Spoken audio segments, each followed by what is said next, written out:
Hi everyone. I wanted to hop on today to give you a little bit of information and background on the course that I just graduated from, the L.E.G.S Applied Ethology Family Dog Mediator course designed by Kim Brophy, who is an applied ethologist and behaviorist. Just a little background. Ethology is the study of animals in their natural environment.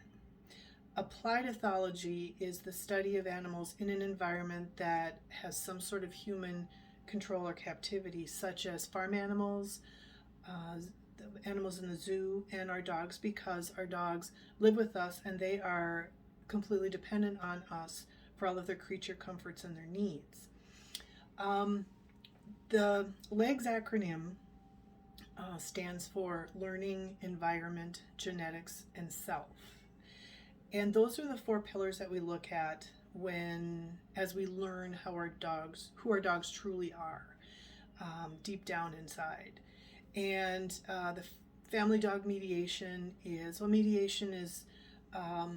communication between two parties to create a mutual understanding. So if we look at L.E.G.S and we look at each individual letter, learning is how our dogs learn. How do they learn? What are they learning? What methods are used while they learn? What did they learn in their past? What learning came through from their ancient genetics and brought forth to today? Because that is a factor. What happened generations ago is brought through on their genetics, and what did that learning bring to this time? Environment. A dog's environment. Where are they living? What is in that environment? How does your dog relate to what's in that environment? Is it a safe environment? Is it an unsure environment? What's all in there, and how does that affect our dog's learning? G is genetics. Now, genetics is something that is very important and cannot be overlooked, because genetics is always there. Every genetic group has got their tendencies and their genetic predispositions. Every genetic group also has a variation and a range, but we have to recognize what genetics brings to the table, and that there is always that possibility that genetics will show itself in one degree or another. So while it's nice to see a particular dog, particular genetic group, and love the look of it, or love the what our picture in our mind might bring forward, we do have to look at the reality of the genetics and decide whether or not that genetic group is a good fit.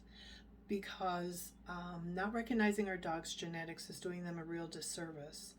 So it is something that we have to embrace with both hands and really understand as we move forward in our lives with our dogs. Self is our individual. So what are our dog's likes, dislikes? Do they have any aches or pains? How are they being fed? Are they getting good nutrition? Is there anything medically that's a little off? Just their quirks and their personalities that rounds out our dog.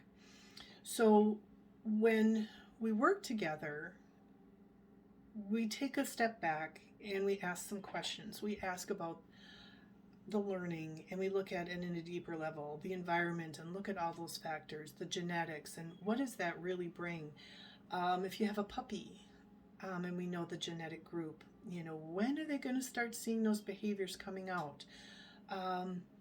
We want to recognize what the potential genetic behaviors are going to instinctually be there, and what could cue them, what could flip those switches, and start working to bring those forward and be ready for them in a way that makes sense to our dog, and also for us too.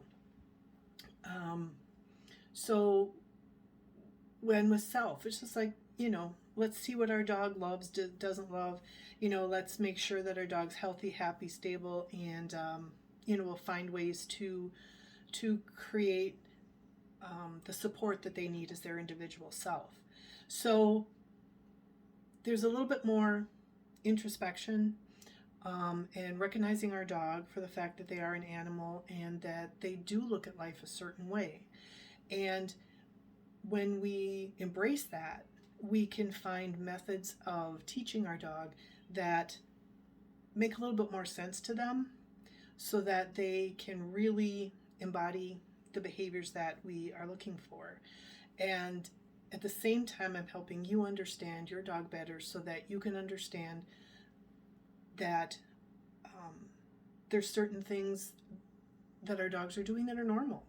And we can look at the expectations, whether these expectations are in alignment with what can happen and what we have to do to bring these into alignment as best we can, all things considered. With family dog mediation, I really like the idea of being able to touch base with potential clients that are about to go get a dog and talk a little bit about the environment, about the genetics, and see what we can find that's going to be able to work well with your lifestyle. What genetic group would be best for this lifestyle? What genetic group would be best for the environment that you're in?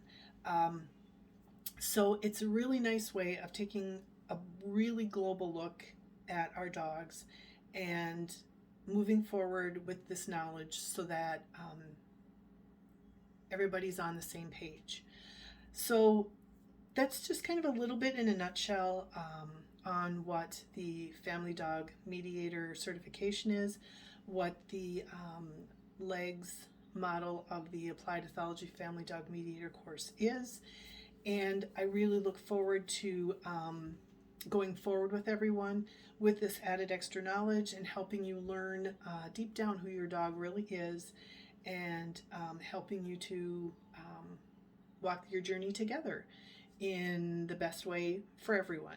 So thank you so much for listening. Let me know if you have any questions, and I'll see you soon. Bye.